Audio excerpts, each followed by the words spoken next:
মুভির শুরুতেই দেখি একজন ডাক্তার তার কাজ শেষ করে বাড়ির দিকে রওনা দিচ্ছিল। তখনই এক ওয়ার্ড বয় এসে বলে, স্যার, এক পোস্টমর্টেম কেস এসেছে, ইমার্জেন্সি, দেখেন না। ডাক্তার বলে, 6টার পর পোস্টমর্টেম আমি করি না, সরি। ছেলেটি ডাক্তারকে ডেকে বলে, স্যার, একটু আর্জেন্ট, জর্জের মেয়ে স্যার, জর্জের মেয়ে।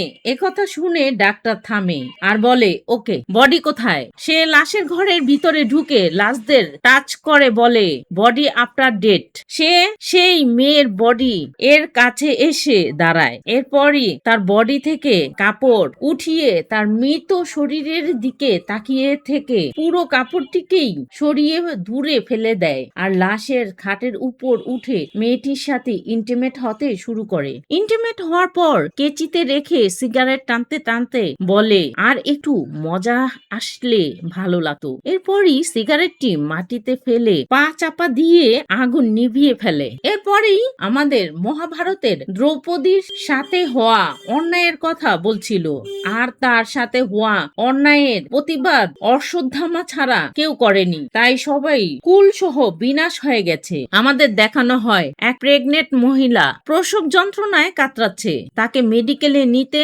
থাকে। আরো বলে, ডাক্তার এখনই চলে আসবে বলে রুমের ভিতরে ঢুকিয়ে দেয়। আর দরজার সামনে একটি ছেলে দাঁড়িয়ে থেকে দেখছিল। ছেলেটির মামা ছেলেটিকে কাছে ডেকে নেয়। ছেলেটি মামার কাছে জানতে চায় মা কখন আসবে। মামা বলে, তাড়াতাড়ি চলে আসবে, তুমি চিন্তা করো না। তখনই ডাক্তার এসে জানায়, কংগ্রেস, মেয়ে হয়েছে। সবাই এ খবর শুনে বেশ খুশি হয়। মামা বলে, তোমার বোন হয়েছে, ভিতরে গিয়ে দেখো। ছেলেটি ভিতরে ঢুকলে মা মেয়ের দিকে দেখিয়ে দেয়। ছেলেটি বোনের সামনে আসলে তার কান্না বন্ধ হয়ে যায়। মা বলে, সব সময় বোনের দিকে খেয়াল রাখবে। আমরা দেখি 4 জন মিলে সমুদ্র থেকে মাছ ধরে এনে রাখছে। তখনই একটি গাড়িকে আসতে দেখে বলে, সাবের গাড়ি আসছে, চলো। তারা 4 জন গাড়ির সামনে দাঁড়ালে গাড়িতে থাকা লোকটি একটি প্যাকেট দেয় তাদের। তারা প্যাকেট বের করলে দেখে কিছু টাকা আর সাথে একটি মেয়ের ছবি। তারা বলে, এই মাছ তাড়াতাড়ি আপনাদের হাতে হবে। লোকটি বলে, কাজ হয়ে গেলে বাকি টাকা পাবে। আমরা দেখি মেয়েটি তার বান্ধবীর সাথে আসছে। বান্ধবী চলে গেলে তারা রাস্তায় র্যাকেট খেলছিল। ইচ্ছা করে মেয়েটির সামনে কক ফেলে, বলে, একটু উঠিয়ে দিবেন।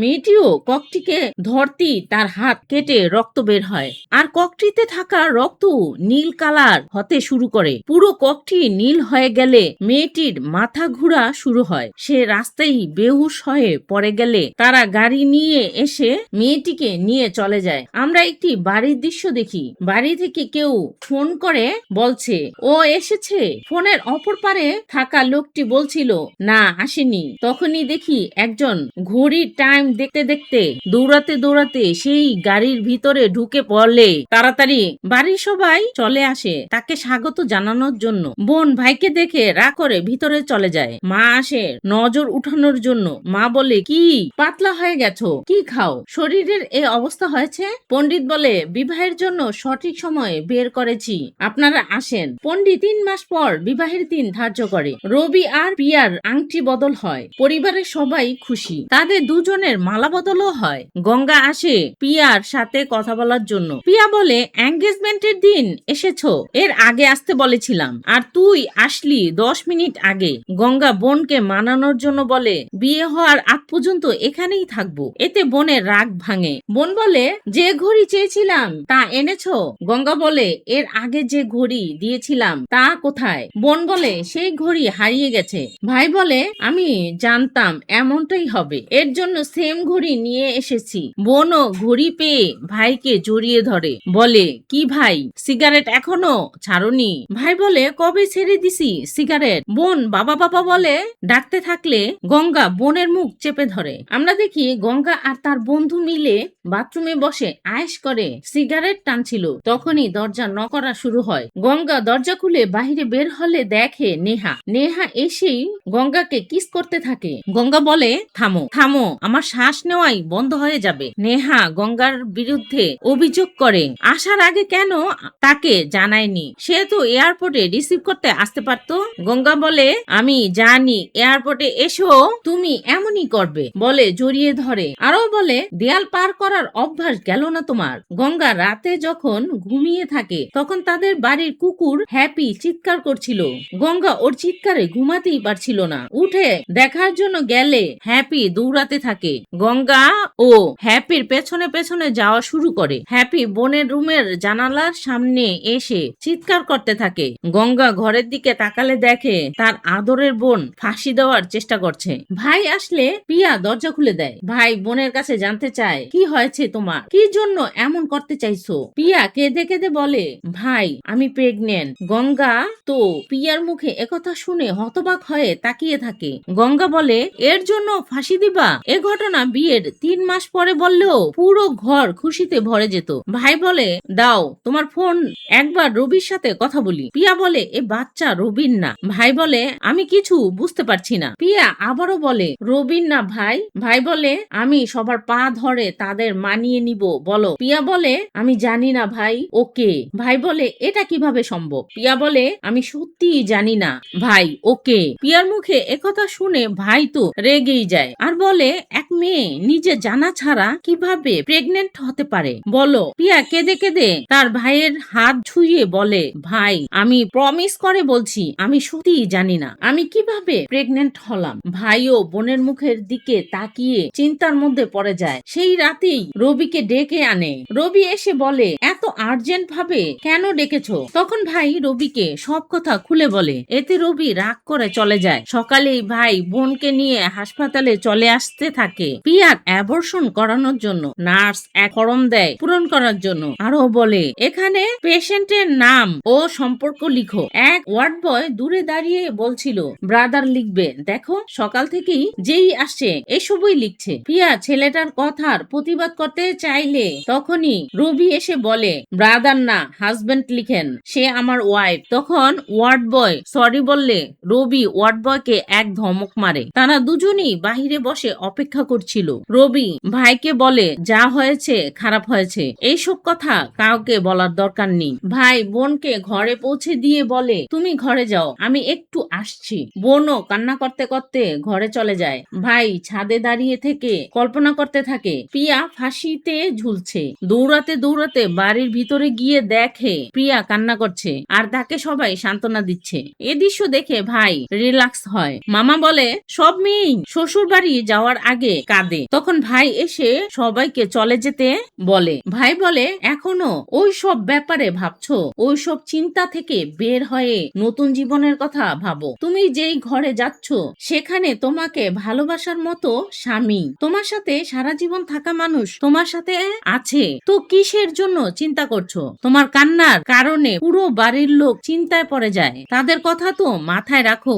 ভাই আরো বলে মরণের জন্য এক কারণই যথেষ্ট আর বাঁচার জন্য এক মানুষের ভালোবাসাই যথেষ্ট। আর তোমার কাছে তো দুটি পরিবারও আছে, আজ তোমার কিছু হয়ে গেলে এ কথা বলেই চলে যায়। তখনই পিয়া রেডি হয়ে বাহিরে আসে। সবাই পিয়াকে দেখে বেশ খুশি হয়। রবি আর পিয়ার বিয়ে খুব ধুমধাম করেই হয়। পিয়া বিদায় নেওয়ার আগেই ভাইকে জড়িয়ে বলে থেমে যাওয়া বিয়েকে বিদায়ের কাছে পৌঁছে দিলেন। পিয়া বলে তুমি যা বলেছ সব ভুলে হ্যাপি থাকার চেষ্টা করব।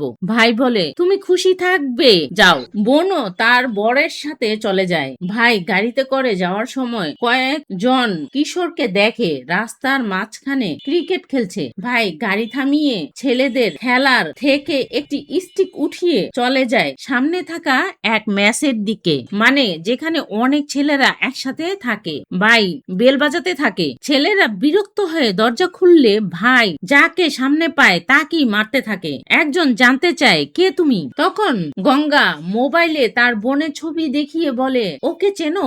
ছেলেটি বলে না ভাই ওকে চিনি না। এরপরেই বলে হ্যাঁ চিনি, এ মেয়ের নাম পিয়া, ওকে আমার ভালো লাগতো। এর আগে আমি আর কিছুই জানি না, ওর সাথে কখনো কথাও বলিনি। এরপরেই পিয়ার বান্ধবীর সাথে দেখা করে আরেক ছেলের খবর জানে। সেই ছেলেকেই ধরার জন্য চলে যায়। সেখানে গিয়েই ছেলেটিকে বেধড় মারতে শুরু করে। ছেলেটি বলে কি চাও আমার কাছে? ছেলেটি ছেলেটিকে বাঁচানোর জন্য তার বন্ধুরা এগিয়ে এলে তাদেরও মারে। এরপরই ছেলেটিকে প্রিয়ার ছবি দেখিয়ে বলে, ওকে চেনো? ছেলেটি বলে, কলেজে ওর পেছনে অনেক ঘুরেছি, অনেক চেষ্টার পরও পটেনি, তাই আমি ট্রাই করা ছেড়ে দিছি, এছাড়া আর কিছুই জানি না। বান্ধবী আরো জানায়, এক ছেলে ফেসবুকে ওকে অনেক ডিস্টার্ব করতো, খারাপ খারাপ মেসেজ পাঠাতো, ব্লক করার পরও দ্বিতীয় অ্যাকাউন্ট তৈরি করে মেসেজ পাঠাতে থাকতো। ভাই গিয়ে পৌঁছায় সেই ছেলের ঠিকানায়। ছেলেটি জিম করছিল, তখনই তাকে চাকা দিয়ে চেপে ধরে রাখে। অন্য একজন প্রতিবাদ করলে তাকে চাকা দিয়ে এক বাড়ি মারে। এতে ছেলেটি মাটিতে লুটিয়ে পড়ে আর ভাই সবাইকে মারতে থাকে। একজন জানতে চায়, কেন মারছো আমাদেরকে, তোমার সমস্যা কি? ভাই এরপরও ছেলেদেরকে মারতে থাকে। ভাই মোবাইলে পিয়ার ফটো দেখিয়ে বলে, এই মেয়েকে চেনো? ছেলেটি বলে, ওর নাম পিয়া, এই মেয়েকে মেসেজ করা অনেক আগেই বন্ধ করে দিয়েছি। ভাই বলে, সত্যি করে বলো? ছেলেটি বলে, সত্যি বলছি, আমি এতটুকুই জানি। ছেলেটি নিজের ফোন বের করে দেখিয়ে বলে, দেখো আমার এক মেসেজেরও কোনো জবাব দেয়নি, তাই মেসেজ করা বন্ধ করে দিয়েছি, আমাকে বিশ্বাস করো। গঙ্গা আয়নার সামনে দাঁড়িয়ে চিন্তার মধ্যে পড়ে যায়, তাই আয়নায় এক ঘুষি মারে। তখনই মা এসে দেখে ফেলে। মা বলে, এত রক্ত কিভাবে বের হলো? হাত কাপড় দিয়ে বেঁধে বলে, চলো হসপিটালে যাই। গঙ্গা বলে, এতটুকু চোটের জন্য হাসপাতালে যাওয়ার দরকার? মা ধরে ছেলেকে হসপিটালের ডাক্তারের কাছে নিয়ে যায়। ডাক্তার বলে, 3 দিনের ওষুধ লিখে দিচ্ছি, 3 দিন পর ঠিক হয়ে যাবে। তখনই ভাইয়ের কাছে ফোন আসলে ভাই মায়ের কাছ থেকে বিদায় নিয়ে চলে যায়। নেহা ফোনে বলছিল, আজ শ্রুতির বার্থডে, সবাই বলছিল তুমি আর আমি যাতে একসাথে সেখানে যাই। ভাই বলে, আমি আসতে পারবো না। নেহা বলে, কেন, তুমি কোথায়? গঙ্গা বলে, আমি হাসপাতালে, সামান্য ব্যথা লেগেছে হাতে, তাই মা হাসপাতালে নিয়ে এসেছে। তখনই উপর থেকে একটি মেয়ে গাড়িতে পড়ে মরে যায় গঙ্গার সামনে। মেয়েটির হাতে একটি চিঠি ছিল। গঙ্গা চিঠিটি মেয়েটির হাত থেকে নিয়ে পড়ে। মেয়েটি চিঠিতে লিখেছে, আমার নাম কীতি, মা বাবা আমাকে মাফ করে দিও, আমি প্রেগনেন্ট, আর কিভাবে প্রেগনেন্ট হলাম আমি জানি না, আমার কোনো বয়ফ্রেন্ড ও নেই, না আমি কারোর সাথে ঘুরে বেরিয়েছি। ডাক্তার বলল আমি প্রেগনেন্ট, কিভাবে প্রেগনেন্ট হলাম আমি তা জানি না, কি করব বুঝতে পারছি না, আমার কাছে একটি রাস্তা। গঙ্গার মা এসে বলে, এই মেয়েকে তো আমি এখনই দেখেছি। ভাই মাকে নিয়ে গাড়িতে চলে আসে। মা মেয়েটির এই অবস্থা দেখে অস্থির হয়ে যায় আর ছেলেকে বলছিল, মেয়েটি নার্সকে বলছিল, মা বাবাকে একথা বলতে পারবো না, যে কোনো ভাবেই অ্যাবর্শন করিয়ে দাও। ডাক্তার বলছিল তোমার সাথে কাউকে লাগবে, তবেই অ্যাবর্শন করাতে পারবো। মা বলে, বাচ্চা এমনই জান দিতে থাকলে আমাদের মতো মা বাবার কি হবে, কিভাবে বাঁচবো?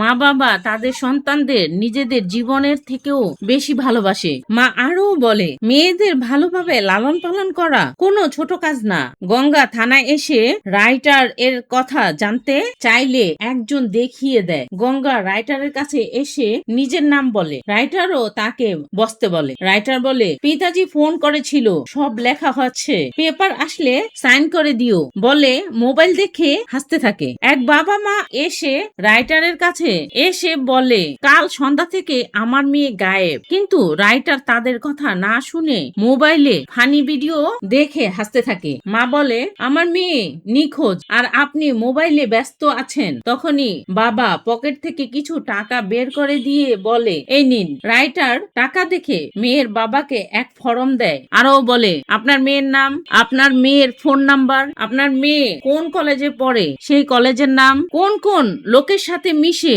ওদের ফোন নাম্বার, ওদের অ্যাড্রেস, এখানে সবকিছু লিখে দেন। আপনার মেয়ে পেয়ে গেলে ইনফর্ম করব বলে সেই মোবাইলের ভিডিও দেখে হাসতে থাকে। বাবা সবকিছু লেখা শেষে বলে, জলদি খোঁজার চেষ্টা করেন। মাও বলে, স্যার একটু তাড়াতাড়ি করতেন। তখনই রাইটার রাগ করে বলে, আপনাদের বলে দিছি না মেয়েকে খুঁজে পেলে জানিয়ে দিব।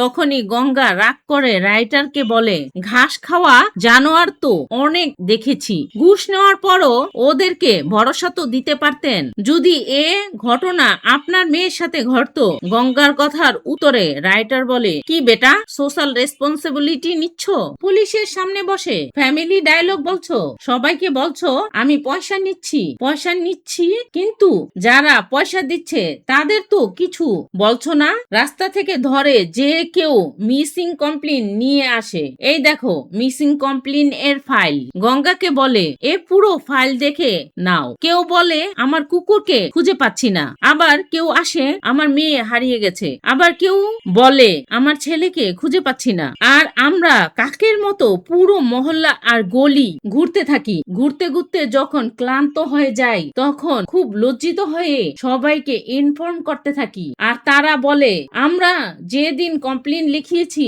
রাতেই মেয়ে বাসা চলে এসেছে, আপনাকে ফোন করতে ভুলে গেছি, সরি স্যার। সচেতন আমাদের না, জনগণের হওয়া দরকার। অফিসার চায়ের অর্ডার দিতে চলে গেলে এই সুযোগেই গঙ্গা ফাইল থেকে মেয়েদের ডিটেলস এর ফটো তুলতে শুরু করে। সেখানে তার সামনে যে মেয়েটি মেডিকেলের ছাদ থেকে ঝাঁপ দিয়ে গাড়ির উপর পড়ে মরে যায় তার ছবিও ছিল। তখনই এক পুলিশ এসে পেপারে সাইন করতে বলে। গঙ্গা সাইন করে দিলে পুলিশ চলে যায়। গঙ্গাও পুলিশ স্টেশন থেকে চলে আসে আর মোবাইলের ছবি তোলা ফর্ম থেকে একটি মেয়ের নাম্বারে কল করে পুলিশের কথা বলে। মেয়ের বাবা বলে যেদিন কমপ্লেন লিখিয়েছি তার পরের দিন রাতেই মেয়ে ঘরে এসেছে।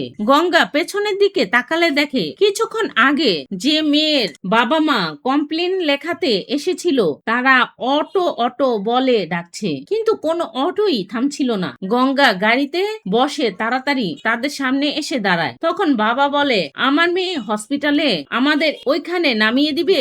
গঙ্গাও দুজনকে গাড়িতে বসায় আর হসপিটালের পৌঁছে দেয়। গঙ্গাও তাদের পিছু পিছু সেই হসপিটালের ভিতরে চলে যে তাদের অনুসরণ করতে থাকে। ডাক্তার মেয়ের বাবা মাকে বলে তেমন কিছু না, ছোট প্রবলেম, হাইপোগ্লাসিমিয়া বলে একে। বডিতে সুগার লেভেল যখন কম হয়ে যায় আর সোডিয়াম লেভেলও কমে যায় তখনই এই রকম হয়। মেয়েকে বাসায় নিয়ে ভালো করে খাওয়া দাওয়া করান, ঠিক হয়ে যাবে। তারাও ডাক্তারকে ধন্যবাদ জানিয়ে চলে যায়। তখনই আরেক বাবা বলে স্যার আপনি আমার মেয়ের সাথে কথা বলতে চাইছেন, নিন কথা বলেন। গঙ্গা বলে ওই দিন কি হয়েছিল? মেয়েটি বলে সেদিন আমি আনন্দনগর বাস স্ট্যান্ডে অপেক্ষা করছিলাম, তখন খুবই থিকনেস অনুভব হয়, আমি চোখ বন্ধ করে ফেলি। এর পরের কথা আর মনে নেই। উঠে দেখি পাশের রাস্তার এক হসপিটালের সামনে পড়ে আছি। গঙ্গা জানতে চায় কোন হসপিটাল? মেয়েটি বলে প্রেরণা হসপিটাল। গঙ্গা কীর্তির বাড়িতে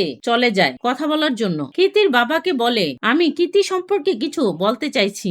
গঙ্গা কথা বলা শুরু করতেই কীর্তির বাবা বলে পানি পান করবে বলে কীর্তির মায়ের দিকে তাকায়। সেও চলে যায় পানি আনার জন্য। গঙ্গাকে এক গ্লাস পানি দেয়। গঙ্গা কথা বলতে চাইলে বাবা বলে তুমি চলে যাও। বাবা বলে আমার মেয়ে কারোর সাথে ঘুরতো আর ও প্রেগনেন্টও ছিল, ও আমাদের ধোকা দিয়েছে। এই কথাই বলতে এসেছো? তোমার আগে পুলিশ এসেছিল, তারাও এই কথাই বলে গেছে। সকালে ঘুম ভাঙলেই সবাই আমাকে একই কথা জিজ্ঞাসা করে, রাস্তায় বের হলেও একই কথা জানতে চায়। শুনতে শুনতে আমি দুঃখী হয়েছি, আর তুমি বা এসব কেন জানতে চাইছো? গঙ্গা একটি মেডিকেলের কাগজ দেখিয়ে বলে এটা কি? তখন বাবা বলে এটা আমার মেয়ের রিপোর্ট। 3 মাস আগে যখন ও মাথা ঘুরে পড়ে যায় তখন কেউ ওকে হসপিটালে ভর্তি করায়, ও সম্পর্কের রিপোর্ট এটা। গঙ্গা খাবার খাওয়ার সময় মায়ের কাছে জানতে চায় আমি যখন ইউএস ছিলাম আপনি বলেছিলেন প্রিয়া হসপিটালে, কি হয়েছিল ওর? মা বলে খাবার ঠিক মতো না খাওয়ার কারণে মাথা ঘুরে পড়ে যায় ও। গঙ্গা এক হসপিটালে গিয়ে খবর নেয় 3 মাস আগে কোন সাধনা নামের মেয়ে এখানে অ্যাডমিট হয়েছিল। রিসিপশনিস্ট মেয়েটি বলে অ্যাডমিট হয়েছিল, ইমার্জেন্সিতে অ্যাডমিট হয়েছিল। ইমার্জেন্সি মানে অ্যাম্বুলেন্সে নিয়ে আসে। গঙ্গা বলে অ্যাম্বুলেন্সের ডিটেলস দিতে পারেন? মেয়েটি জানতে চায় আপনি কি পুলিশ নাকি?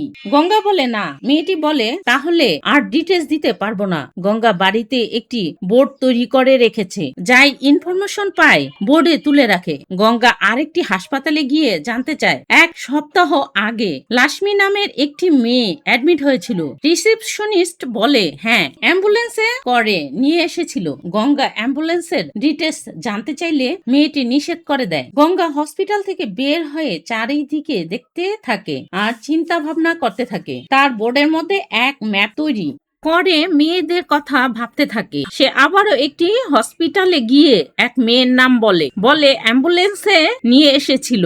মেয়েটি বলে হ্যাঁ। এবার গঙ্গা অ্যাম্বুলেন্সের ড্রাইভারদের সাথে কথা বলতে থাকে। প্রথম দৃশ্যে যে মাছ ধরার লোকগুলো টাকা নিয়ে একটি মেয়েকে গাড়িতে করে উঠিয়ে নেয়, তারা একসাথে বসে কথা বলছিল। তারা বলে কাল কাজ করব না, হোলির দিন কাজ করা ঠিক হবে না। আরেকজন বলে কাল সবাই বিসর্জনের ব্যস্ত থাকবে, তাই কালই এক মাছকে ধরতে হবে। আমরা দেখি সেই লোকগুলো ডলের ড্রেস পরে আছে মার্কেটে। সেখানে একটি মেয়েকে একটি ফুল দিলে তার হাতে কাটা ফুটে সে ফুল নিয়ে চলে যেতে থাকে।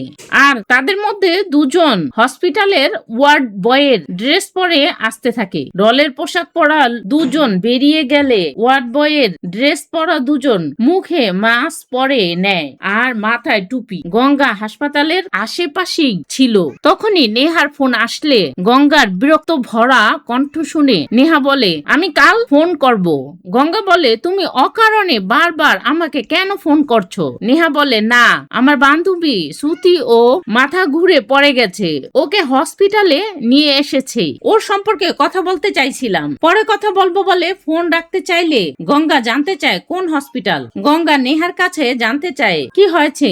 নেহা বলে আমি শ্রুতিকে ফোন করছিলাম, ও ফোন উঠাচ্ছিল না। একজনের কাছে জানতে চাই আপনি কোনো হোয়াইট ড্রেস পরা মেয়েকে দেখেছেন? লোকটি বলে ওই মেয়েটি কিছুক্ষণ আগে মাথা ঘুরে পড়ে যায়, আমরা অ্যাম্বুলেন্সকে ফোন করেছি, ওই দেখেন অ্যাম্বুলেন্সে নিয়ে চলে যাচ্ছে। নেহা গিয়ে দেখে অ্যাম্বুলেন্সে করে শ্রুতিকে নিয়ে চলে যাচ্ছে। নেহা পেছন থেকে ডাকতে থাকে কিন্তু তারা অ্যাম্বুলেন্স নিয়ে চলে যায়। গঙ্গা জানতে চায় এই হসপিটালে নিয়ে এসেছে? নেহা বলে হ্যাঁ, অ্যাম্বুলেন্সে এই হসপিটালেরই নাম দেখেছি। গঙ্গা রিসিপশনিস্ট এর কাছে জানতে চায় টেকনিক্যাল ডিপার্টমেন্ট কোথায়? মেয়েটি বলে ওই দিকে। হসপিটালের ইনচার্জ এসে বলে স্যার যে ইনফরমেশন চায় দিয়ে দাও। গঙ্গা জানতে চায় আপনাদের কাছে কয়টি অ্যাম্বুলেন্স? লোকটি বলে 9টি। স্যার সবগুলোতে ট্রাকার আছে? লোকটি বলে হ্যাঁ। গঙ্গা বলে ট্রাকার ওপেন করেন। গঙ্গা বলে মার্কেটের 5 কিলোমিটারের মধ্যে সার্কেল বানাও। লোকটি বলে ওকে স্যার। লোকটি সার্কেল তৈরি করে বলে 5 রানিং এ আছে। গঙ্গা কানে ব্লুটুথ লাগিয়ে নেহাকে বলে ডিরেকশন বলবে। গঙ্গা বাইক নিয়ে অ্যাম্বুলেন্সের দিকে ছুটতে শুরু করে। নেহা বলে ওরা রেলওয়ে জংশনের দিকে যাচ্ছে। গঙ্গাও অ্যাম্বুলেন্স থামিয়ে চেক করে দেখে সেটাতে শ্রুতি নেই। গঙ্গা নেহাকে বলে শ্রুতি এটাতে নেই। নেহা বলে এখনই আরেক অ্যাম্বুলেন্স সিটিপুরের দিকে যাচ্ছে। গঙ্গা বলে ওকে আমি যাচ্ছি। নেহা বলে ফ্লাইওভার দিয়ে যাও, ও তোমার সামনেই 100 মিটার দূরেই আছে। গঙ্গাও দ্রুত বাইক চালিয়ে যেতে থাকে সেই অ্যাম্বুলেন্সের সামনে।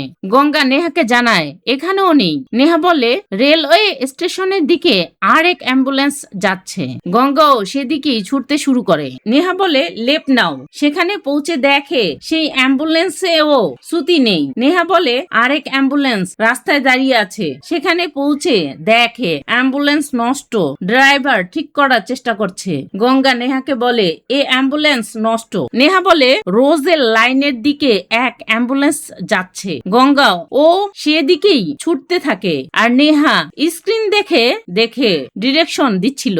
গঙ্গা সেই ডিরেকশন মতো এসে দেখে এক বস্তির ভিতরে ঢুকে পড়েছে। সামনে কোনো রাস্তা নেই। নেহা বলে অ্যাম্বুলেন্স সিগনালে দাঁড়িয়ে চিন্তা করে চলতে শুরু করো। গঙ্গাও বাইক ছেড়ে দৌড়াতে থাকে আর একের পর এক বিল্ডিং পার করতে করতে রাস্তায় এসে পৌঁছায়। তখনই সিগন্যাল ছেড়ে দেয়। নেহা বলে অ্যাম্বুলেন্স ওইখান থেকে আগে বাড়ছে। গঙ্গাও তার পুরো তাগত লাগিয়ে দৌড়ানো শুরু করে। নেহা বলে অ্যাম্বুলেন্সের আগে চলে গেছো আর অ্যাম্বুলেন্স তোমার পিছু পিছু যাচ্ছে। নেহার মুখে একথা শুনে গঙ্গা বেশ চিন্তার মধ্যে পড়ে যায়। গঙ্গা সামনের দিকে তাকালে দেখে সেই কাঙ্ক্ষিত অ্যাম্বুলেন্স সামনের দিকে যাচ্ছে। গঙ্গা কান থেকে হেডফোন খুলে অ্যাম্বুলেন্সে এসে এক ধাক্কা মারে। এতে অ্যাম্বুলেন্সের দরজা খুলে যায়। গঙ্গা দেখে শ্রুতি অ্যাম্বুলেন্সের ভিতরে। অ্যাম্বুলেন্সে থাকা ক্রিমিনালরা জানতে চায় কে তুই? গঙ্গা আগে তাদের মারতে শুরু করে। তাদের 4 জনকে ধরে বেধর মারতে থাকে। তখনই তারা গাড়ি থেকে ছুরি চাকু বের করতে থাকে আর বলে মনে হচ্ছে কোনো বড় মাছ, ওকেও কেটে ফেলবো। একথা বলি চাপাটি নিয়ে গঙ্গাকে মারতে আসলে গঙ্গাও নিজস্ব নিজস্ব স্টাইলিং এদের একটাকে মারতে থাকে। গঙ্গার হাত থেকে বাঁচার জন্য ওরা সবাই অ্যাম্বুলেন্স রেখে পালিয়ে যায়। গঙ্গাও ওদের পেছনে পেছনে দৌড়াতে থাকে, কিন্তু বিসর্জনের দিন হওয়ার কারণে তারা ভিড়ের মধ্যে মিলিয়ে যায়। একজন পোশাক খুলে রং মেখে মূর্তির সামনে দাঁড়িয়ে থাকলে গঙ্গা টেনে মাটিতে ফেলে মেরে মোবাইলে তার বোনের ফটো দেখিয়ে বলে, ওকে চিনিস? লোকটি বলে, এ মেয়েকে আমি উঠিয়েছি, পয়সা দেওয়ার পর ছেড়ে দিতে বলেছে, আমি ছেড়ে দিছি, সমুদ্র মায়ের কসম করে বলছি। তখন আরেকজন এসে গঙ্গার গায়ে ঝাঁপ দিয়ে পড়ে। গঙ্গাও মারতে মারতে বলে, কে ছেড়ে দিতে বলেছে, কে?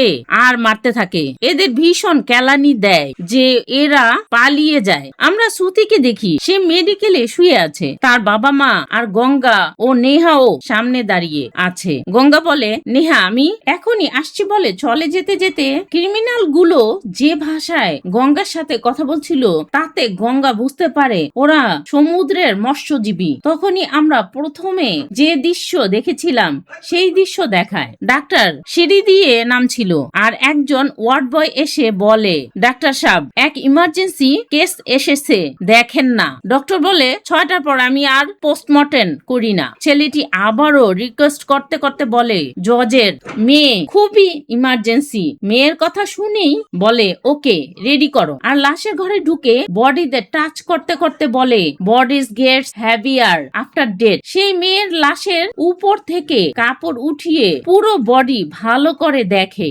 কাপড়টিকে ফেলে দিয়ে লাশটিকে রেপ করতে থাকে। এরপরই সিগারেট টানতে টানতে বলে, যদি আরো একটু সময় পেতাম আরো মজা পেতাম। বলে সিগারেটটি মাটিতে ফেলে দিয়ে পা দিয়ে চাপা দিয়ে আগুন নিভিয়ে দিয়ে চলে আসে গাড়িতে। গাড়িতে বসেই একজনকে সিগারেট দেয়। লোকটি বলে, কি লাশের সাথে? ডক্টর বলে, মানুষের ইচ্ছা পূরণ হওয়া জরুরি, ও জীবিত হোক বা মৃত, এতে কোনো পার্থক্য নেই, খায়েশ পূরণ করা চাই। লোকটি এসব কথা শুনে অবাক নজরে তাকিয়ে থাকে। গঙ্গা সেই সমুদ্রের মাছের বিক্রির স্থানে চলে যায়। একটি লোক খাতা হাতে হিসাব করছিল, কে কে সমুদ্রে যাচ্ছে, তাদের নামও খাতায় লিখে রাখছে। গঙ্গা জানতে চায়, সবাই তো যাচ্ছে, তাহলে আপনি বলছেন কেন আসছে? লোকটি বলে, সমুদ্রে তো কত লোক যায় মাছ ধরার জন্য, এদের মধ্যে অনেকেই ফিরে আসে না, তাই হিসাব রাখছি। গঙ্গা বলে, আমি ইলেকশন সার্ভিস থেকে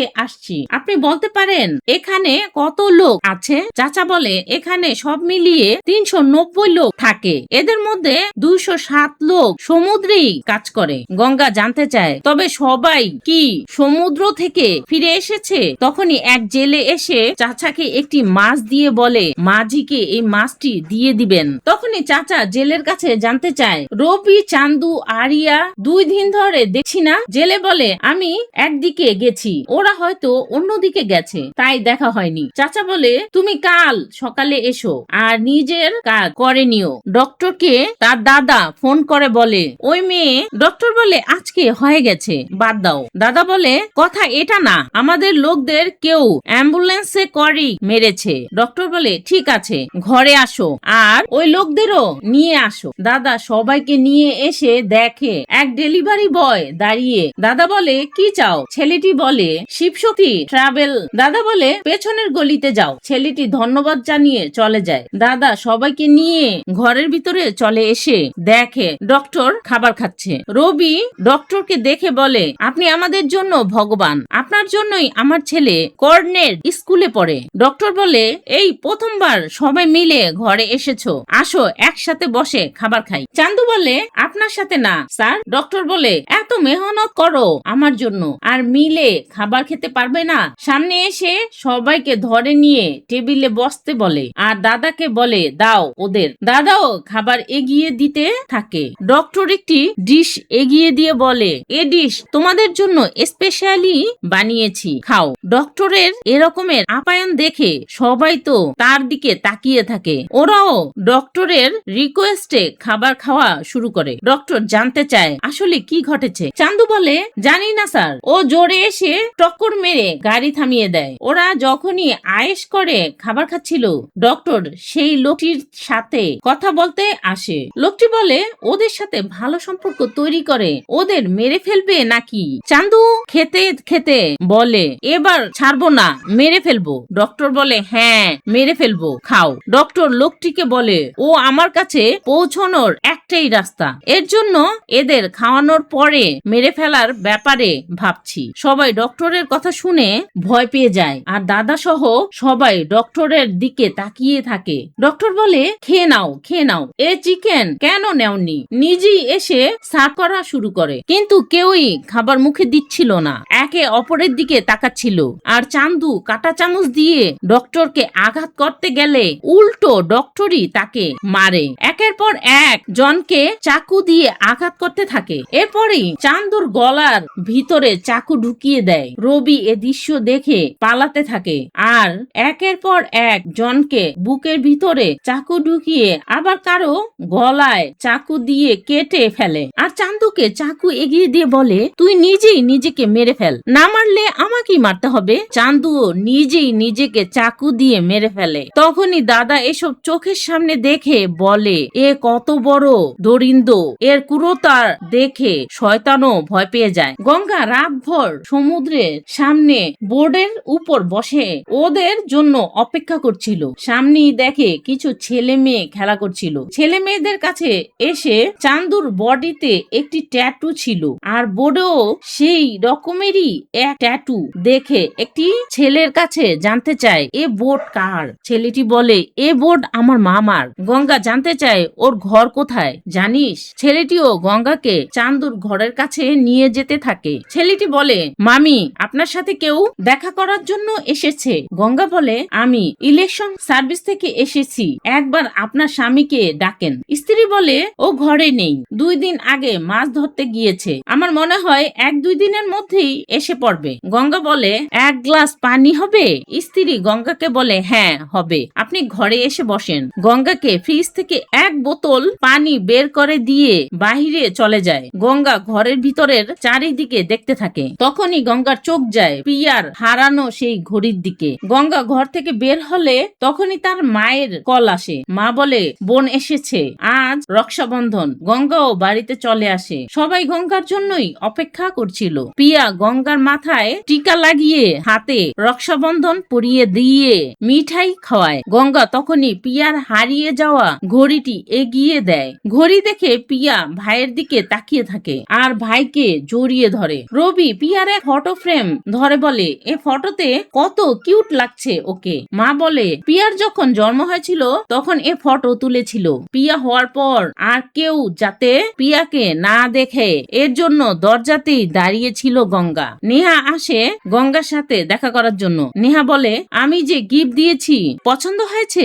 গঙ্গা বলে হ্যাঁ খুব সুন্দর। নেহা বলে মিথ্যা তাদের বলো যারা তোমাকে জানে না, ওদের বলো না যারা তোমাকে চেনে। গঙ্গা বলে আমি ব্যস্ত ছিলাম তাই দেখিনি। নেহা বলে তবে মিথ্যা বলার দরকার কি ছিল? গঙ্গা বলে কিছু কাজ ছিল তাই দেখতে পারিনি, দাও এখনই দেখে নেই। নেহার হাত থেকে কেড়ে নিয়ে গিফট দেখে বলে খুব সুন্দর। নেহা বলে কেন এরকম ওয়ার্ড ব্যবহার করছো? গঙ্গা বলে নরমালি তো। নেহা বলে নরমাল হলে তো বলতা নেহা এটা হয়েছে ওটা হয়েছে, সব কথাই তুমি ফোন করে জানাতা, আর এখন আমি ফোন করলে তুমি বলো আমি এখন বিজি পরে ফোন করবা। এসব কথা বলে রাগ করে ফোন রেখে দাও, বোনের বিয়ের পর আমাদের বিয়ে হবে। এ কথা বলে তুমি কি খুশি হয়েছিলে? তুমি কি আমাকে ছেড়ে দিতে চাও? মাঝখানেই যদি আমাকে ছেড়ে দিতে চাও তবে বিয়ে পর্যন্ত কথা কেন বলেছ?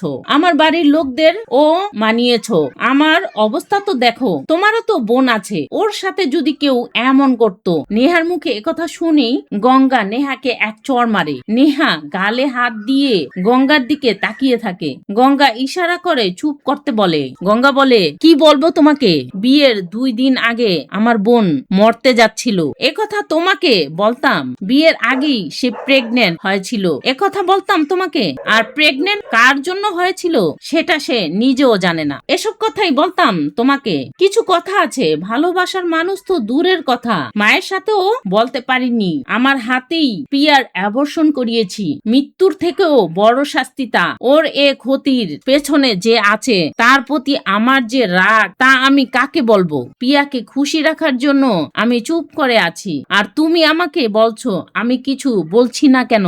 বলো এসব কথা আমি কাকে বলবো? নেহাও নেহাও গঙ্গার মুখে এসব কথা শুনে বসে পড়ে। গঙ্গা বোনের দিকে খেয়াল করে তার বোন স্বামীর সাথে খুশি আছে কিনা। দূরে দাঁড়িয়েও বোনের দিকে তাকিয়ে থাকে। এর পরের দৃশ্যই দেখি একটি মেয়ে শপিং মল থেকে ফোনে কথা বলতে বলতে বের হচ্ছিল। তখনই একটি ছেলে এসে মেয়েকে বলে, আপু আপনি যে ডিউ লাগিয়েছেন তা একদমই ভালো না, আমার কাছে এক ভালো ডিউ আছে, এই নেন। মেয়েটি সেই ডিউ থেকে গন্ধ নেয় আর বলে ভালো। ছেলেটি বলে আপা 200 দেন। মেয়েটি বলে আমার কাছে 500 টাকার নোট। ছেলেটি বলে আমার কাছে ভাঙতি নেই। মেয়েটি বলে তুমি রেখে দাও। বলেই যে যার মতো চলে যায়। মেয়েটি গাড়িতে বসে সেই ডিউ আর একবার লাগায়। এরপরেই নিউজে শুনি প্রমপতির মেয়ে সোমিয়ার অপহরণ হয়েছে। নেহা এ নিউজ দেখে গঙ্গাকে ফোন করে জানায় একবার নিউজ দেখো। গঙ্গাও টিভিতে সেই নিউজ দেখছিল।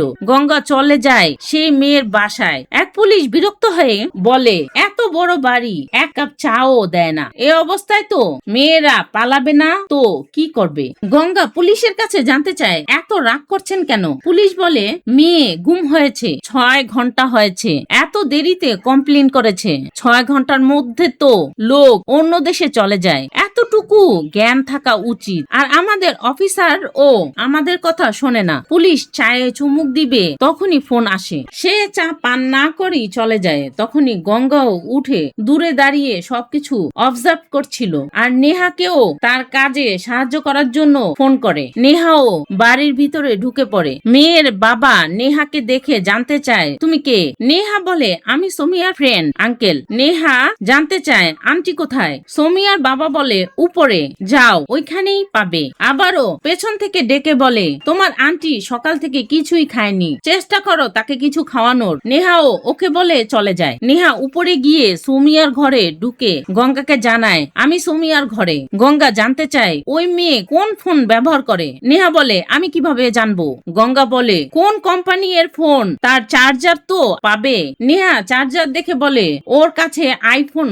গঙ্গা বলে আইফোন বা ল্যাপটপে দেখো। নেহা বলে এখানে ল্যাপটপ আছে। নেহা বলে পাসওয়ার্ড চাইছে। গঙ্গা বলে আশেপাশে কি রাখা আছে। নেহা বলে ডল, মা বাবার ফটো, মায়ের সাথে ফটো বেশি। গঙ্গা নিউজের কথা মনে করে বলে ওর মায়ের নাম প্রভাবতী, প্রভাবতী টাইপ করো। নেহা জানায় রং পাসওয়ার্ড বলছে। গঙ্গা বলে 5004 ট্রাই করো, তার গাড়ির নাম্বার। নেহা জানায় এও রং পাসওয়ার্ড বলছে। তখনই পুলিশ এসে সোমিয়ার বাবাকে বলে আপনার মেয়ের পার্সোনাল জিনিস চেক করতে হবে। তখনই সোমিয়ার বাবা তাদের বাসার মেয়েকে বলে ওনাকে সোমিয়ার ঘরে নিয়ে যাও। গঙ্গা ইনস্টাগ্রামে মেয়ের সাথে কারো ছবি দেখে বলে জাস্টিন ট্রাই করো। নেহাও জাস্টিন টাইপ করতেই ল্যাপটপ ওপেন হয়ে যায়। গঙ্গা বলে সব ইনফরমেশন ট্রান্সফার করো। তখনই মেয়ের শান্তি পুলিশকে সোমিয়ার রুম দেখিয়ে দেয়। পুলিশ ঘরে এসে নক করতে থাকে আর নেহা দরজা খুলে পুলিশের কাছে জানতে চায় সোমিয়ার সম্পর্কে কিছু জানতে পেরেছেন। পুলিশ বলে না ম্যাম, ইনভেস্টিগেশন চালু আছে। পুলিশ নেহাকে বলে ওনার জিনিসপত্র চেক করতে হবে। নেহা বলে হ্যাঁ আসেন। পুলিশও নেহাকে ধন্যবাদ জানায়। নেহা কাজ শেষ করে চলে আসে। গঙ্গা সোমিয়ার ভিডিও দেখে চলে যায় সুপার শপে। গঙ্গা দেখে পুলিশও চলে এসেছে। পুলিশ একজনের কাছে জানতে চায় আপনাদের কন্ট্রোল রুম কোথায়। পুলিশ কন্ট্রোল রুম থেকে সিসিটিভি চেক করে চলে যায়। পুলিশ যাওয়ার সাথে সাথেই গঙ্গা যায় কন্ট্রোল রুমে। রুমে থাকা লোকটি জানতে চায় আপনি কে। গঙ্গা বলে আমি মিডিয়ার লোক। গঙ্গা বিভিন্ন ক্যামেরা ওপেন করে দেখতে থাকে। একদিকে দেখে মেয়েটি মল থেকে বের হওয়ার পর একটি ছেলের সাথে কথা বলছিল। গঙ্গা জানতে চায় এ ছেলে কে। লোকটি বলে ও সিগনালে ফুল বিক্রি করে। গঙ্গা ছেলেটিকে সোমিয়ার ফটো দেখিয়ে জানতে চায় এ মেয়েকে চিনো। ছেলেটি বলে হ্যাঁ ভাই, এই মেয়ের কাছে স্প্রে বিক্রি করেছিলাম। গঙ্গা বলে তুমি স্প্রে বিক্রি করো। ছেলেটি বলে না ভাই, সেই দিন এক চাচা বলেছিল আমার মাথা ঘুরছে, এই স্প্রে বিক্রি করতে পারবে, তোমাকে আমি 50 টাকা দিতাছি। বলে স্প্রে এর ব্যাগ ছেলেটির হাতে ধরিয়ে দেয়। গঙ্গা চাচার ও ছবি বের করে দেখায় আর বলে ঠিক মতো দেখো, এই সেই চাচাজি। ছেলেটি বলে, হ্যাঁ ভাই, এই সেই চাচাজি। গঙ্গা ও সেই চান্দুর বাড়ির দিকে গিয়ে দেখে চান্দুর বউ মরণ কান্না কাঁদছে। গঙ্গা সেই চাচার কাছে জানতে চায় এখানে কি হয়েছে। চাচা বলে, সেদিন বলেছিলাম না 12 লোক এখনো আসেনি, এদের মধ্যে চান্দু, ডেভিড, রবি, আরিয়া আসেনি। 1 সপ্তাহ চলে গেল এখনো আসেনি, তাই সব মহিলারা কান্না করছে। এর পরের দৃশ্যেই ডক্টরকে দেখি, সে সিঁড়ি দিয়ে নামছিল আর নিউজে বলছিল সোমিয়া নামের মেয়ের অপহরণ হয়েছে। এসব নিউজ ডক্টরের পাশে থাকা লোকটি শুনছিল। লোকটি বলে, কি করছো তুমি? পুলিশ স্টেশনের সামনে লাশ ছেড়ে আসা কোনো ছোট কথা না। বাহিরের পরিবেশ বেশ গরম। ডক্টর বলে, হ্যাঁ, বহুত গরম হওয়ার আগে একটু পান করো। ডাক্তারের সাথে থাকা লোকটি আসলে তার বাবা, যাকে ডক্টর অনেক আগেই মেরে ফেলেছে, কিন্তু তার মস্তিষ্কে আর সে সব সময় তার বাবাকে হ্যালুসিনেট করে বাবার সাথে কথা বলতে থাকে। বাবাকে ডক্টর কিভাবে মারলো ও কি কারণে সেটা আমরা মুভির শেষেই দেখব। তখনই সিন ব্যাকে চলে যায়। ডক্টর মেয়েটিকে রেপ করার পর আয়নার সামনে এসে মেয়েটিকে দেখতে থাকলে দেখে মেয়েটির জ্ঞান ফিরে এসেছে। ডক্টর চেক করে দেখে হাতে ড্রাগ নেওয়ার দাগ। ডক্টর যে ডোজ এর ড্রাগ মেয়েকে দিয়েছিল তাতে তার কাজ হয়নি, কারণ মেয়েটির আগে থেকেই ড্রাগ নেওয়ার অভ্যাস ছিল। ডক্টর মেয়েটিকে হুঁশে দেখে চিন্তার মধ্যে পড়ে যায়। তার বাবা বলে, কি করছিস? ডক্টর বলে, এ হুঁশে এসে গেছে, আমি বাহিরে গেলে ধরা পড়ে যাব, ওকে মেরে ফেলা দরকার। বাবা বারবার বাধা দেয় এসব না করার জন্য। ডক্টর বলে, ওকে ছেড়ে দিলে আমি ধরা পড়ে যাব। অপহরণ করা খারাপ না, কিন্তু একে ছেড়ে দিলে বড় প্রবলেম এ পড়ে যাব। তখনই মেয়েটির জ্ঞান ফিরে আসে আর সোমিয়া জানতে চায়, তোমরা কে? ডক্টর নিজের হাতে থাকা চাপাটি দিয়ে সোমিয়াকে বাড়ি মারে। সোমিয়া অজ্ঞান হয়ে যায়। বাবা মুখে হাত দিয়ে মেয়েটির দিকে তাকিয়ে থাকে আর ডক্টর মেয়েটিকে আবারও হাতালি দিয়ে মেরে ফেলে। বাবা বলে, এ কি করলি? এতদিন ধরে মেয়েদের এনে নিজের চাহিদা পূরণ করে হসপিটালের সামনে ফেলে দিয়ে আসতি, আর এখন কি করবি? ডক্টর দাদাকে ডাকে আর বলে, পুলিশ স্টেশনের সামনে ফেলে দিয়ে আসো। সেই সময়ই পুলিশ এসে দরজায় নক করে। ডক্টর দরজা খুলে জানতে চায় কিসের জন্য আসছে। পুলিশ বলে, আমি অনেকক্ষণ যাবত ফোনে ট্রাই করছিলাম, কিন্তু ফোন ধরেননি। ডক্টর বলে, সরি, আমি ফোন দেখিনি। পুলিশ বলে, আপনি তো খবর শুনেছেন মোহন দেওয়ার মেয়েকে মেরে পুলিশ স্টেশনের সামনে ফেলে রেখে চলে গেছে, আপনাকেই সেই লাশের অ্যাডপসি করতে হবে। ডক্টর বলে, আপনি যান, আমি আসছি। পুলিশ ধন্যবাদ জানিয়ে চলে যায়। তখনই ডক্টর ঘরের ভিতরে এসে তার বাবাকে বলে, doctor Manoj Kumar, MS forensic and pathology superintendent top. Manoj আরো বলে, মরা মানুষকে বাঁচানোর জন্য এ শহরে শত শত হসপিটাল, কিন্তু মরণের পর সে CM হোক বা CM এর ছেলে হোক, এদের লাশকে আমার কাছেই আনা হয়। আরো বলে, নাও ডু ইউ আন্ডারস্ট্যান্ড, বলে চলে যায়। গঙ্গা আর নেহা বসে টিভিতে মনোজের দেওয়া প্রেসদের কাছে দেওয়া বক্তব্য দেখছিল। মনোজ বলে, এক বড় রড দিয়ে তার মাথায় মেরে মেরে মাথা ফাটিয়ে দিয়েছে। আমার মনে হয় না সে কোনো মানুষ, আর লাশকেও পুলিশ স্টেশনের সামনেই ফেলে দিছে। এর মানে সে কনফিডেন্ট, কারণ ওকে কেউ ধরতে পারেনি। আমি সকল পুলিশকে রিকোয়েস্ট করছি, তাকে যত তাড়াতাড়ি পারো খুঁজে বের করো, আর এ ডিপার্টমেন্টের জন্য 100% আমার সাপোর্ট রবে। আর কাঁদো কাঁদো কণ্ঠে বলে, এ ধরনের ঘটনা ঘটলে আমার কাছেই আসবে বলে 2 হাত জোর করে সবার কাছে সরি বলে চলে যায়। তখনই দেখি তার বাবা দাঁড়িয়ে। বাবা বলে, তোমাকে অফিসিয়ালি মোবারক, কারণ তুমি বাবা। এ কথা বলার সাথে সাথে মনোজ চোখ মুছতে মুছতে বলে, এই মেয়েকে যে কোনো ভাবেই ন্যায় দেওয়া উচিত, বলে রুমের ভিতরে চলে যায়। বাবা ছেলের আচরণ দেখে হতবাক হয়ে তাকিয়ে থাকে। গঙ্গা এতদিন ধরে কালেক্ট করা ম্যাপ নেহার সামনে বের করে বলে, এগুলো সব নিখোঁজ মেয়ে। এদের একজন মেয়ের সাথে দ্বিতীয় মেয়ের পার্সোনাল বা প্রফেশনাল কোনো সম্পর্ক নেই। ক্রিমিনালরা মেয়েদের সিলেক্ট করার জন্য কোনো বিশেষ প্যাটার্ন ফলো করে না। বম্বে কলেজ থেকে নিখোঁজ মেয়ে, তাকে গাজুয়া হসপিটালে ভর্তি করিয়েছে। সীতামাতা নামের গুম হওয়া মেয়েকে পাশের হসপিটালেই ভর্তি করিয়েছে। ম্যান্ডি থেকে গুম হওয়া মেয়ে সঞ্জনাকে কৃষ্ণমূর্তি হসপিটালে ভর্তি করিয়েছে। এগুলো সব ভর্তি হয়েছে একই কারণে, হাইপোগ্লোসিমিয়া মানে সুগার লেভেল ডাউন হওয়া, কারণে মানে বডি ডিহাইড্রেট হয়ে চক্কর এসে পড়ে যাওয়া। 1 বা 2 মেয়ে এ প্রবলেম এর কারণে অ্যাডমিট হলে চিন্তা করতাম না, কিন্তু অ্যাডমিট হওয়া প্রতিটা মেয়ে এ কারণেই অ্যাডমিট হয়েছে। আনন্যাচারালি অ্যাটাক বলতে পারি। তখনই আমি এ বিষয়ে খেয়াল করি, হাইপোগ্লোসিমিয়াকে আনন্যাচারালি অ্যাটাক বলতে পারি। 1960-তে রোবট ডিজোজা নামের সায়েন্টিস্ট হাইপোমেসি খুঁজে ওনার খোঁজ করার মেইন রিজন এক মানুষের ওয়েট কম করার জন্য এ ডোজ নেওয়ার পর মানুষের বডি ডিহাইড্রেট হওয়ার শুরু হয়। তখনই সে বডি এর সাথে 1 ঘন্টা ওয়ার্ক করলে এ মেডিসিন তোমাকে 5 ঘন্টার রেজাল্ট দেয়। ওয়ার্ল্ড মেডিকেল হিস্টোরিতে এটা one of the greatest invention বলে সার্টিফাইড করা হয়েছে। কিন্তু এক লেডি অ্যাথলিট ওনার ফিটনেস রিগেন করার জন্য হাইপোগ্লোসিমিয়ার এর ডোজ উইদাউট ডক্টর পারমিশন ছাড়া নিয়ে নেয়, কিন্তু ওভারডোজ হওয়ার কারণে হেভি ডিহাইড্রেট হওয়ার কারণে সে মরে যায়। তারপরে ইউকে গভর্নমেন্ট আর মেডিকেল কাউন্সিল মিলে এর ড্রাগ প্রফেশনাল ডক্টরের পারমিশন ছাড়া নেওয়া ইলিগাল বলে বন্ধ করে দিয়েছে। যেখানেই গেছি 1-2 জনের সাথে সম্পর্ক না রাখা মানুষ, মাছ ধরার জেলেরা শকুনের মতো দেখতে এক বৃদ্ধ, এসব কিছুই এক নাটকের অংশ। এই সবাইকে একই স্টেজে খেলা করাচ্ছে। কুরুক্ষেত্রে থাকা এক অশ্বত্থামা। নেহা বলে ওই লোক সত্য বলেছে, এর কি গ্যারান্টি? গঙ্গা বলে আমি ওই লোকদের উপর ভরসা করছি না, ওদের চোখ মিথ্যা বলতে পারে না। তখনই নিউজ প্রেজেন্টার বলছিল আমাদের এক শপিং মলে শ্রদ্ধা নামের এক মেয়ে অপহরণ হয়েছে। তখনই গঙ্গা মলের সিসিটিভি রুমে গিয়ে দায়িত্বে থাকা লোকটিকে বলে আমি আপনাদের মলের সিসিটিভি ফুটেজ দেখব।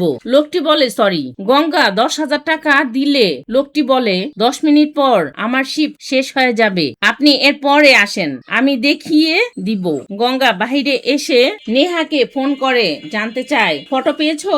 নেহা বলে হ্যাঁ। গঙ্গা নেহাকে বলে আমি যা বলছি তা করো। গঙ্গা ফুটেজ রুমে গিয়ে ফুটেজ চেক করা শুরু করে। গঙ্গা একটি স্ক্রিন দেখিয়ে বলে এ মেয়েকে ফলো করো, তারপরে বলে পোস্ট করে জুম করো আর ওই বৃদ্ধকে ফলো করো। লোকটি বলে ওই দিকে কোনো ক্যামেরা নেই। গঙ্গা চিন্তা করতে করতে আবারও স্ক্রিনের সামনে এসে বলে ব্যাক করো। লোকটিও ব্যাক করলে পার্কিং এ দেখে শিবাশক্তি অ্যাম্বুলেন্স পার্কিং সাইটে দাঁড়িয়ে। গঙ্গাও ফোনে ট্র্যাকার ওপেন করে ডক্টরের ঘরের সামনে এসে দাঁড়ায়। গঙ্গা মনসের বাড়ির গেটে এসে নক করলে মনস এসে দরজা খুলে দেয়। গঙ্গা জানতে চায় শিবাশক্তি ট্রাভেল। মনস বলে পেছনের গলি। গঙ্গা ধন্যবাদ জানিয়ে চলে আসতেই আবারও পেছনে ঘুরে মনসের কাছে জানতে চায় আপনি ডক্টর মনোজ কুমার? ডক্টর বলে হ্যাঁ। গঙ্গা জানতে চায় আপনি সোমিয়ার পোস্টমর্টেম করেছিলেন? ডক্টর বলে হ্যাঁ। গঙ্গা বলে ওই কেস সম্পর্কে আমি কিছু জানতে চাইছি। ডক্টর জানতে চায় আপনি পুলিশের লোক? গঙ্গা বলে না স্যার, হাইপোমেসিয়া মেডিসিন সম্পর্কে ইনফরমেশন জানতে চাই। ডক্টর বলে ওকে, আর গঙ্গাকে ঘরে এসে কফি পান করারও অফার দেয়। গঙ্গাকে বসতে বলে কফি আনার জন্য যেতে চাইলে গঙ্গা জানতে চায় আমার এ কেসে হাইপোগ্লোসিমিয়া নামের ড্রাগের সাথে কোনো সম্পর্ক আছে বলে মনে হয়। গঙ্গা আরো বলে ওই দিন আপনি সোমিয়ার বডি এর পোস্টমর্টেম করেছিলেন, এ ড্রাগের সাথে সম্পর্ক আছে? এ বিষয়ে কিছু পেয়েছেন? মনোজ বলে কফি পান করতে করতে কথা বলছি, বলে কফি বানানোর জন্য চলে যায়। মনোজ কফি বানাতে থাকলে তার বাবা জানতে চায় কে ও? মনোজ বলে পাগল, মরণের জন্য নিজেই চলে এসেছে।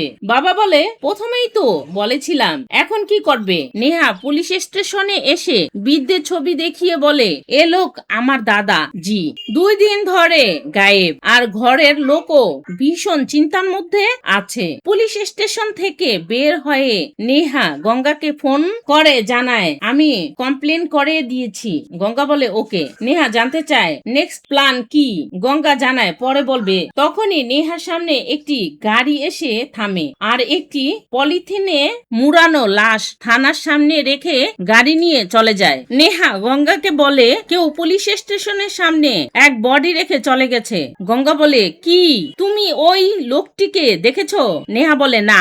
গঙ্গা বলে, তুমি ওই লোকটিকে ফলো করো বলে মনসের বাসা থেকে চলে আসে, আর বৃদ্ধ পেছনে তাকিয়ে দেখছিল নেহার গাড়ি তাকে ফলো করছে। মনস 2 কাপ কফি বানিয়ে নিয়ে এসে দেখে গঙ্গা সেখানে নেই, আর কোনো উপায় না দেখে দাদা মনসকে ফোন করে। দাদা বলে, আমাকে কেউ ফলো করছে। মনস বলে, তুমি টেনশন করো না, যা বলছি তাই করো। দাদাও মনসকে লোকেশন বলতে থাকে। দাদাও মনসের লোকেশন মতো যেতে থাকে। নেহা গঙ্গাকে বলে, উনি উঁচু জংশন থেকে লেফট এর দিকে যাচ্ছে। মনোজ দাদাকে বলে রামনগর জংশনের দিকে যেতে। নেহাও একই কথা গঙ্গাকে বলে। দাদার তো ঘাম বের হচ্ছিল। নেহা বলে, এখনই পোর্টালের দিকে ঢুকে পড়েছে। গঙ্গা নেহাকে বলে, ওকে কেউ গাইড করছে, তুমি আর্জেন্টলি ওইখান থেকে চলে যাও। নেহাও গাড়ি ঘুরিয়ে চলে যায়। মনোজ বলে, কোর্টের দিকে আয়, আর ওইখানে থাকা ট্রাককে ফলো করে এখানে আয়, এখন রাইট নে। দাদা বলে, নিয়ে নিছি। মনোজ বলে, স্টেট আসতে থাক, আর ফাস্ট ফাস্ট থাম। দাদাও বলে, ও সামনের দিক থেকে আসছে। দাদা গঙ্গার গাড়ি আসতে দেখে মনোজকে বলে, বেটা আমাকে বাঁচাও বেটা। গঙ্গার গাড়ি যখনই দাদার গাড়ির সামনে এসে দাঁড়ায়, উপর থেকে একটি কন্টেনার দাদার গাড়ির উপর পড়ে, গাড়ি সহ দাদাকে চাপা দেয়। আমরা দেখি মনোজ উপরে দাঁড়িয়ে থেকে কন্টেনারটি দাদার উপর ফেললো। গঙ্গা কন্টেনারের আশেপাশে ঘুরতে থাকে, আর মনোজ দূর থেকে গঙ্গাকে দেখছিল। কোনো কিছু না পেয়ে গঙ্গা গাড়িতে করে চলে আসার সময় তার চোখ যায় সেখানের ধুলোর মধ্যে পড়ে থাকা একটি কার্ডের দিকে। গঙ্গা সেই ঠিকানা মতো চলে যায় একটি গ্যারেজে। সেখানে থাকা গ্যারেজের লোকের কাছে জানতে চায়, এই কার্ড কার জানো? লোকটি বলে, এ তো ডক্টর মনোজ কুমারের কার্ড। গঙ্গা আবারও লুকিয়ে চলে যায় মনোজ কুমারের বাড়িতে। বাড়ির ভিতরে ঢুকে দেখে একটি ঘরের বিভিন্ন কাচের জারের মধ্যে বিভিন্ন মরা মানুষ দাঁড়িয়ে। মনোজ আর তার বাবা বাড়ির ভিতরে ঢুকে দেখে গঙ্গা তাদের সামনে দাঁড়িয়ে। বাবা বলে, বলেছিলাম না শেষে তো ধরা পড়েই গেলে। মনোজ বাবা বলে ডাক দিলে তার বাবা বেল্ট খুলে তাকে পেটাতে থাকে, আর মনোজ কাকুতি মিনতি করতে থাকে, আর সরি বলে বলে এ কাজ আর দ্বিতীয়বার করব না বাবা। আর বাবা তার কোনো কথা না শুনে শুধু পেটাতেই থাকে। তখনই তার ছোটবেলার দৃশ্যে ফিরে যায়। বাবা বেল দিয়ে পেটানো থামাচ্ছিল না। এ দৃশ্য দেখে দাদা মনোজের বাবাকে বলে, বেটা ছেড়ে দাও, ছোট মানুষ ভুল করে ফেলেছে। বাবা এরপরও মারতে থাকে, আর দাদা বারবার মারতে নিষেধ করছিল। দাদা বাবাকে রিকোয়েস্ট করে বলে, বেটা শান্ত হয়ে যাও, এখনো সে ছোট বাচ্চা, না জেনে বুঝে এসব করে ফেলেছে, মাফ করে দাও বেটা। বাবা এক মা ও মেয়ের সামনে দাঁড়িয়ে বলে, আপনাদের যা লোকসান হয়েছে ওই লোকসান আমরা পয়সা দিয়ে পূরণ করতে পারবো না, আর একথা বাহিরের লোকেরা জেনে গেলে ও কোনোদিন ডক্টর হতে পারবে না। প্লিজ দয়া করে বাহিরের কাউকে বলবেন না। আর মেয়ের মায়ের হাতে কিছু টাকাও দেয়। এরপরে চলে আসে মনোজের কাছে, এসে বসে বলে, মেরেছি এর জন্য দুঃখ লাগছে? মনোজ বলে, না ব্যথা লাগছে। তখনই বাবা মনোজকে বলে, এক কথা মনে রাখবে, না জেনে করা অন্যায়, ভুল, আর সবকিছু জানার পরও করা নির্ভরতা হয়। যত বড় মহান মানুষই হোক, যে ভুল করেছে তা কারো কাছে ধরা না পড়লে ওই সময় পর্যন্ত মানুষ তাকে ইজ্জত করে। এরপরেই দেখি কিশোর মনোজ কোন লাশকে পা ধরে টানতে টানতে ঘর থেকে বের করছে, আর বলছে, দ্য বডি আফটার ডেথ। বলতে বলতে যার মেয়েকে ধর্ষণ করেছিল সেই মাকে এনে তার বাবার সামনে রাখে, আর বাবাকে বলে যে অন্যায় করেছি কেউ যেন না জানে, এর জন্য আমার ভুল জানা এই দুজনকে মাটিতে পড়ে থাকতে দেখায়। সে সেই মা মেয়ের লাশ, আর তার পাশেই পড়ে আছে তার বাবার লাশ। মনোজ তার কল্পনায় থাকা বাবাকে বলে, আপনি যেভাবে বলেছেন আমি ঠিক ওইভাবেই সব করেছি বাবা। এর মধ্যেই দাদা চলে এসে দেখে এ অবস্থা। মনোজ বুদ্ধি করে দাদাকে বলে, দাদা না জেনে করে ফেলেছি, দয়া করে কাউকে বলবেন না। আরো বলে, তুমি যদি কাউকে এ কথা বলো তাহলে আমি তোমাকেই মেরে ফেলবো। দাদা তো মনোজের কথা শুনে অবাক দৃষ্টিতে মনোজের দিকে তাকিয়ে থাকে। দাদাও মনোজের জন্য ভাত নিয়ে এসে নিজ হাতে মনোজকে খাওয়ায় ও জানতে চায়, তুমি কেন লোকগুলোকে মেরে ফেলেছো? মনোজ বলে, আমি যখন মেয়েটির সাথে ইন্টিমেট হচ্ছিলাম তখন সে আমাকে দেখেছে, তাই সে গিয়ে তার মাকে বলে দিয়েছে। ও যদি আমাকে না দেখতো তাহলে কোনো সমস্যাই হতো না। মনোজের কথা শুনে দাদার হাত কাঁপছিল। মনোজ আরো বলে, সব লোক আপনার মতো না যে দেখেও না দেখার ভান করে থাকে। এ কথা বলেই দাদার হাত থেকে খাবার খায়। দাদাও ভয়ে হা হা বলে। দৃশ্য বর্তমানে আসলে দেখি মনোজ ভয়ে কোণে বসে কোকড়াচ্ছে আর উঠে তার বাবার দিকে তাকিয়ে বাবাকে ধরতে গেলে সে গায়েব হয়ে যায়। মনোজ অসহায়ের মতো বাবা বাবা বলে ডাকতে থাকে। তখনই গঙ্গা বলে, কি করছিস পাগল কোথাকার? এ কথা বলি মনোজকে মারতে থাকে। মনোজও গঙ্গার মধ্যে মারামারি শুরু হয়। তারা একে অপরকে মারতে থাকে। এতে ঘরে থাকা বিভিন্ন জিনিস ভাঙতে থাকে। গঙ্গা আর মনোজের মারামারির এক পর্যায়ে মনোজের মাথা থেকে রক্ত বের হওয়া শুরু হয়। মনোজের সারা শরীরে রক্তে ভরে যায়। মনোজ হাঁপাতে হাঁপাতে বলে, দাঁড়াও, এসব তুমি কার জন্য করছো? আমি জানি না। মেয়েদের উঠিয়ে নিয়ে আসা, ওদের হ্যারেস করা, এসব আমাদের পুরাণে আছে, এসব পুরানো কথাতে আছে, এসব তো চলে আসছে। এসব খারাপ বা ভুল কিভাবে হয়? গঙ্গা বলে, পুরাণে তো একথাও লেখা আছে যে মেয়েদের সাথে অন্যায় করবে সে 10 মাথার লোকই হোক তার শাস্তি হবেই, আর এসব হয়ে আসছে। গঙ্গার মুখে একথা শুনে মনোজ পাগলের মতো হাসতে শুরু করে। তাই গঙ্গা একটু উপরে উঠে ঝাড়বাতি মনোজের উপর ফেলে দেয়। এতে মনোজ মারা যায়। আর গঙ্গা পাশেই গিয়ে বসে পড়লে তার বাবা গঙ্গাকে তাড়াতাড়ি ঘরে আসার জন্য ফোন করে ডাকে। গঙ্গা জানতে চায়, কি হয়েছে বাবা? বাবা বলে, তোর বোনের ফোন এসেছে, তাড়াতাড়ি বাড়ি চলে আয়। গঙ্গাও বাড়ি ফিরে এসে জানতে চায়, বাবা কি হয়েছে? সবাই চুপ করে থাকে। বাবা বলে, তুমি মামা হতে চলেছ। এ কথা শুনে গঙ্গা সহ সবাই খুশি হয় আর গঙ্গা পিয়ার দিকে তাকিয়ে নিশ্চিন্ত হয়। এ খুশিতে গঙ্গা বোনকে জড়িয়ে ধরে কানে কানে বলে, আর তার সাথে যে অন্যায় করেছিল সেই লোকে সে শাস্তি দিয়েছে। বোনও গঙ্গার মুখে একথা শুনে আরো খুশি হয় আর ভাইকে জড়িয়ে ধরে রাখে। বোন ভাইয়ের মুখের দিকে তাকিয়ে হাসে। গঙ্গা বলে, ভূমির মতো মা হয়, বহুত সারা কঠিনকে সহ্য করে, বহুত সারা ভার উঠিয়ে নেয়। আর দুনিয়াতে পুরুষ শুধু তার হক চাইতে থাকে, কখনো মেয়েদের মতো সহ্য করে তো দেখাও। পুরুষদের সকল মর্দামি বের হয়ে যাবে, পুরুষ নিজের অস্তিত্বই ভুলে যাবে। মেয়েদের বাঁচানোর জন্য প্রতিটি ঘরেই এক গাছ লাগানোর কথা বলা হয়েছে, আর মায়ের মতো মেয়েদের বাঁচানোর জন্য কোনো গাছ বুনতে হবে। গঙ্গা বোনের দিকে তাকিয়ে মনে মনে এসব কথাই বলছিল। গঙ্গার মেয়েদের প্রতি বলা এসব কথা ও চিন্তা ধারণা দেখিয়েই মুভির কাহিনী শেষ হয়।